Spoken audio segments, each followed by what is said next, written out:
Pope Francis has died. Who will be next to wear the ring of the fisherman? This period of time here in the Catholic Church known as sede vacante, as hundreds of thousands, if not millions of Catholics will flock to Rome during this period of time here in between Pope Francis and what we will now have with a conclave of cardinals to elect a new pope, where we get the white smoke, the black smoke. So this is going to be going on for quite a while now.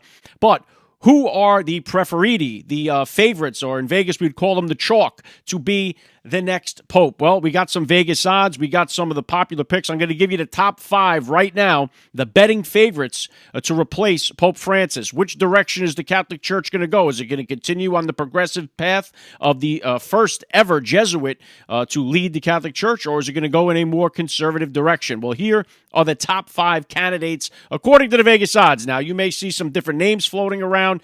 These are the ones that I got. There's a list of probably about 20 or so, but we can really narrow it down, I would think, to maybe these 5. So here's what I'm going to give you. The odds-on favorite across all the board here is, and again, forgive my pronunciation of these names and my Latin. I don't know any of this stuff. I'm just giving it to you as a ham and egger.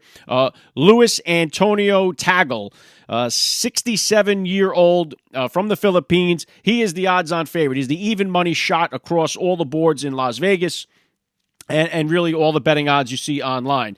He is the former Archbishop of Manila. He has been dubbed as the Asian Francis. He is a progressive guy. He is supportive of the LGBTQ community. He is supportive of Catholics who have been divorced and remarried to continue to receive communion. He is definitely somebody as seen that will continue on the path of Pope Francis. So if you are not in line with this progressive movement of the Catholic Church, this is not the guy that you want to see at the helm. However, he does seem to be the even money shot right now to replace Pope Francis. Number 2, you have 70-year-old Pietro Parolin. He is an Italian guy. He is a 2-to-1 shot right now, second choice.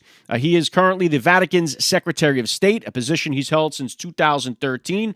Now, diplomatically, this guy is a progressive, and traditionally, he does support the Catholic teachings. Progressively, he supports migration. He supports social justice. On the traditional side, he opposes same-sex marriage, and he is pro-life. So he's got a little bit of a mixed bag, but he is definitely somebody that prioritizes diplomacy over faith. He seems to be more locked into that, so hence him being the Secretary of State. You would imagine that this is a guy that is going to take the church in a similar direction of Pope Francis as well, should he get the seat and wear the ring of the fisherman. Number 3 here, we drop down a bit to 6-to-1 odds on Matteo Zuppi. Matteo Zuppi, a 69-year-old Italian. He was the former Archbishop of Bologna. He's currently the president of the Episcopal Conference of Italy. He is a progressive. There's no two ways about that. He is supportive of the LGBTQ, social justice, and migration. He is lockstep with Pope Francis on his reformist agenda. He definitely approves of he was in line with Pope Francis's reforms on social issues. So if you want to see a second coming of Pope Francis, this seems like the guy. Matteo Zuppi seems to align, in my opinion, what I'm seeing here from what I'm reading, he seems to align the most with Pope Francis. So the top 3 picks, top 3 favorites here of the preferiti seem to be all lining up to be progressives. So you can count them in. Now, at number 4, we finally get a conservative pick, but the odds on him in Vegas dropped to about 9-to-1. I've seen 7-to-1, but it seems to be about 9-to-1. Is 72-year-old Peter Erdo. Peter Erdo is a Hungarian. He was the Archbishop of Budapest. There's some other name in front of that Budapest thing. I'm not quite sure how to pronounce it, but he was the Archbishop in Budapest. This guy is a conservative straight up. He defends traditional doctrine. He opposes the progressive reform of Pope Francis. Theologically and socially, he is a conservative. He has referred to refugees and migration as human trafficking. Got a little pushback on that. He definitely has traditional religious views, natural law, cultural heritage. He definitely aligns. He is a conservative without a doubt. He has some progressive views, I believe, when it comes to diplomacy. But for the most part, you can count Peter Erdo as a conservative candidate here in the conclave at 9-to-1. Number 5, rounding out the top 5 here, is your most conservative candidate, 79-year-old Robert Sarah. He is a 10-1 shot on the board. I've seen him as high as 12-1. I've seen him as low as about 8-1, but we're going to put him right about 10-1. He is a conservative.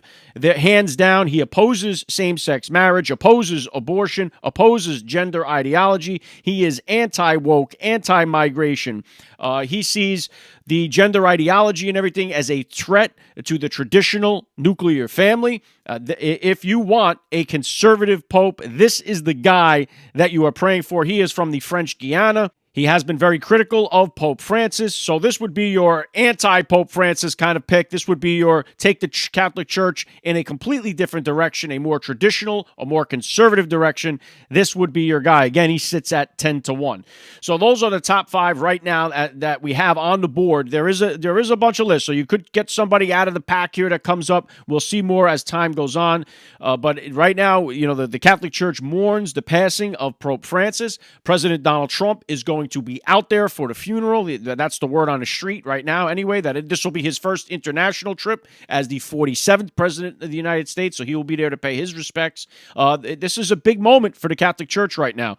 If you want to see this Catholic Church be taken in a more traditional, more conservative, more pro-nuclear family direction, you are going to pray that you get maybe either Peter Erdo or Robert Sarah. If you want to see the church continue to go down the path that Pope Francis has been pushing it in this progressive, all-inclusive, supportive of LGBTQ, supportive of same-sex marriage, then you are going to hope that it's one of these top favorites that you got. And again, it looks like Luis Antonio Tagel is the favorite to replace Pope Francis as the next person to wear the ring of the fisherman. So that's the breakdown I got for you guys. Put your comment down below. Let me think of what you think about these picks. If you got another pick that you think might be up there in the running, put it down below and give me your thoughts. Hit me with a comment. I'll have more as this thing goes on. Make sure you follow me on the Alec Lay Show. Follow me on X.